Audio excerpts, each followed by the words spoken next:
লাও যেনেকে পাতৰ তলত থাকে চৰকাৰো ৰাইজৰ তলত থাকে ৰাইজৰ ঊৰ্ধ্বত নহয় চূড়ান্ত পৰ্যায়ত চূড়ান্ত সমন্বয়হীনতা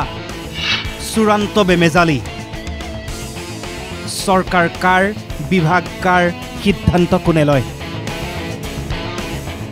এতিয়া আপুনি ফেচবুকত অতিমাত্ৰা ব্যস্ত হৈ থকাৰ বাবে সন্তান স্বামীক গালি নাপাৰিব কাৰণ আধা চৰকাৰ ফেচবুকতে চলিছে সিদ্ধান্ত গ্ৰহণ সিদ্ধান্ত বাতিল প্ৰক্ৰিয়া এতিয়া ছ'চিয়েল মিডিয়াত প্ৰথমে পিআৰচি উচ্চ শিক্ষা সঞ্চালকালয়ৰ পৰা 4 জুলাইত প্ৰকাশিত এই জাননীত কোৱা হৈছিল এতিয়াৰ পৰা ৰাজ্যৰ মহাবিদ্যালয়সমূহত অধ্যাপক লাইব্ৰেৰিয়ান আদি পদত নিযুক্তিৰ বাবে বাধ্যতামূলক নহয় পিআৰচি আনকি তৃতীয় আৰু চতুৰ্থ বৰ্গৰ চাকৰিৰ ক্ষেত্ৰতো নালাগে স্থায়ী বাসিন্দাৰ প্ৰমাণপত্ৰ এই পত্ৰ পোহৰলৈ অহাৰ পাছতে ৰাজ্যজুৰি প্ৰতিক্ৰিয়া জাঙুৰ খাই উঠিল দল সংগঠন খুব সচেতন ৰাইজৰো খিলঞ্জীয়া বিৰোধী সিদ্ধান্ত এয়া চৰকাৰক সমালোচনাৰে থকা সৰকা কৰিলে সকলোৱে জাতি মাটি ভেটি ৰক্ষাৰ শ্লোগান দিয়া চৰকাৰৰ এই দৃষ্টিকোটো নিৰ্দেশনাত হাহাকাৰ লাগিল ৰাজ্যৰ নিবনুৱাৰ বিৰোধী জাতীয় দল সংগঠনৰ লগতে চৰকাৰৰ মিত্ৰ দলৰ ছাত্ৰ সংগঠনেও চৰকাৰী নিযুক্তিত বহিৰাগতক ৰঙা দলিচা পাৰি দিয়া কাৰ্যক গৰিহণা দিলে তাৰ পাছতে প্ৰতিক্ৰিয়া শিক্ষামন্ত্ৰী ৰণোজ পেগুৰ চৰকাৰৰ অগোচৰে দিয়া হৈছিল এই নিৰ্দেশ চৰকাৰৰ কোনো অনুমোদন নোহোৱাকৈ উচ্চ শিক্ষা সঞ্চালকালয়ে দিছিল হেনো এই নিৰ্দেশনা ঘটনাৰ তদন্তৰো নিৰ্দেশ দিলে শিক্ষামন্ত্ৰীয়ে আচৰিত কথাটো হ'ল উচ্চ শিক্ষা সঞ্চালকালয়ৰ পৰা এই নিৰ্দেশনা পত্ৰ প্ৰেৰণ কৰা হৈছিল শিক্ষামন্ত্ৰীলৈও তাৰ পাছতো শিক্ষামন্ত্ৰী ৰণোজ পেগুৱে একোৱেই নজনাৰ ভাও জুৰিলে শিক্ষামন্ত্ৰীৰ সুৰতে সুৰ মিলাই মুখ্যমন্ত্ৰীয়ে এক্স হেণ্ডেলত লিখিলে কৰ্তৃত্বহীনভাৱে উচ্চ শিক্ষা সঞ্চালকালয়ে এই নিৰ্দেশ দিছিল পিআৰচি লাগিবই আমি নিৰ্দেশ দিম আৰু তাৰ পাছতে বিতৰ্কিত পূৰ্বৰ নিৰ্দেশনা প্ৰত্যাহাৰ কিন্তু বিতৰ্কিত নিৰ্দেশনা প্ৰত্যাহাৰ কৰিলেও পিআৰচিৰ প্ৰসংগত মুখ্যমন্ত্ৰীয়ে প্ৰকাশ কৰিলে নিজৰ স্থিতি মুখ্যমন্ত্ৰীৰ মতে স্থায়ী বাসিন্দাৰ প্ৰমাণপত্ৰে সুৰক্ষিত কৰিব নোৱাৰে খিলঞ্জীয়াৰ স্বাৰ্থ মহাবিদ্যালয়ত নিযুক্তিৰ বাবে চৰকাৰে বাধ্যতামূলক কৰিছে স্থানীয় ভাষাৰ দক্ষতা পিআৰচি লাগিবই আমি নিৰ্দেশ দিম কিন্তু PRC cannot protect our local interest গভৰ্ণমেণ্টে ডাঙৰ সেফগাৰ্ড এটা দিছে যে কলেজত প্ৰফেছৰ চতুৰ্থ শ্ৰেণীৰ চাকৰি পাবৰ কাৰণে লোকেল ল্যাঙ্গুৱেজৰ ওপৰত প্ৰফিচিয়েন্সি থাকিব লাগিব this is highest level of safeguard ৰাতিপুৱাই হুলস্থুল হৈ গ'ল যে গভৰ্ণমেণ্টে পিআৰচি উঠাই দিলে কিন্তু পিআৰচিৰ জাগাত যে গভৰ্ণমেণ্টে হাইয়েষ্ট লেভেল অফ সেফগাৰ্ড আনিলে সেই কথাটো কিন্তু কতো উল্লেখ নহয় মুখ্যমন্ত্ৰী এই দাবী কৰিলেও মহাবিদ্যালয়ত নিযুক্তিৰ ক্ষেত্ৰত ভাষাৰ দক্ষতা পৰীক্ষণৰ কোনো ব্যৱস্থা এতিয়ালৈ হৈ উঠা নাই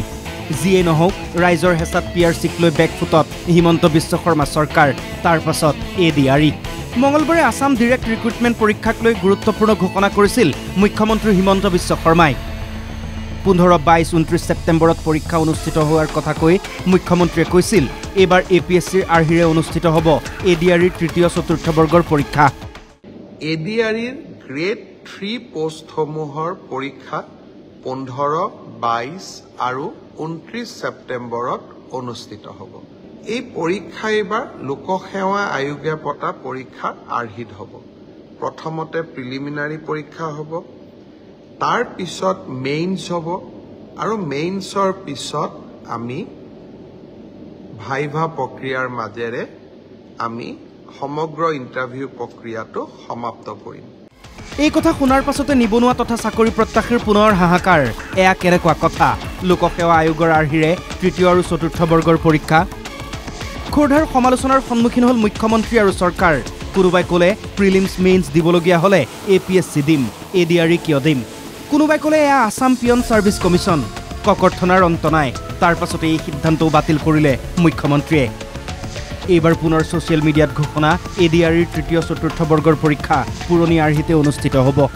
আৰু যিহেতু 2 মাহ আছে গতিকে আমি পুৰণা বা আগৰ বাৰৰ দৰে পৰীক্ষা পতাটো উচিত হ'ব আমাৰ চৰকাৰখনে সদায় ৰাইজৰ কথা শুনিবৰ বাবে চেষ্টা কৰে কাৰণ আমি বিশ্বাস কৰোঁ লাও যেনেকে পাতৰ তলত থাকে চৰকাৰো ৰাইজৰ তলত থাকে ৰাইজৰ ঊৰ্ধ্বত নহয় যিসকলে মোক এই পৰামৰ্শটো দিছিল দুই এজনে অলপ গালিগালাজো কৰিছে আৰু কিছুমানে ভালকৈ পৰামৰ্শটো দিছে আপোনালোকৰ পৰামৰ্শ অহা 2-3 দিনত আমি বিবেচনা কৰিম আৰু যেহেতু পৰামৰ্শটোত মেৰিট আছে যে হয় 2 মাহ থাকোতে পৰীক্ষাৰ পেটাৰ্ন এটা সলনি কৰিব নালাগে বিষয়টো আমি ডেফিনেটলি আমি বিবেচনা কৰি অহা 2-3 দিনতে আপোনালোকক ইয়াৰ সিদ্ধান্তৰ বিষয়ে মই অৱগত কৰিম লাও সদায় পাতৰ তলত চৰকাৰ সদায় ৰাইজৰ তলত এডিআৰিক লৈ বেকফুটত হিমন্ত বিশ্ব শৰ্মা চৰকাৰ 24 ঘণ্টাত 2টা সিদ্ধান্ত বাতিল কিয় হৈছে এনেকুৱা শিক্ষামন্ত্ৰীয়ে কিবা এটা কৰে মুখ্যমন্ত্ৰীয়ে আন এটা কয় সঞ্চালকালয়ৰ পৰা কিবা এটা ওলায় মুখ্যমন্ত্ৰীয়ে ওলোটাটো কয় শিক্ষা বিভাগৰ কথা মুখ্যমন্ত্ৰীয়ে গম নাপায় মুখ্যমন্ত্ৰীৰ কথা শিক্ষামন্ত্ৰীয়ে নাজানে চৰকাৰ কোনে চলাইছে কোনেও নাজানে খেলিমেলি চূড়ান্ত পৰ্যায়ত ব্যুৰো ৰিপৰ্ট NKTV+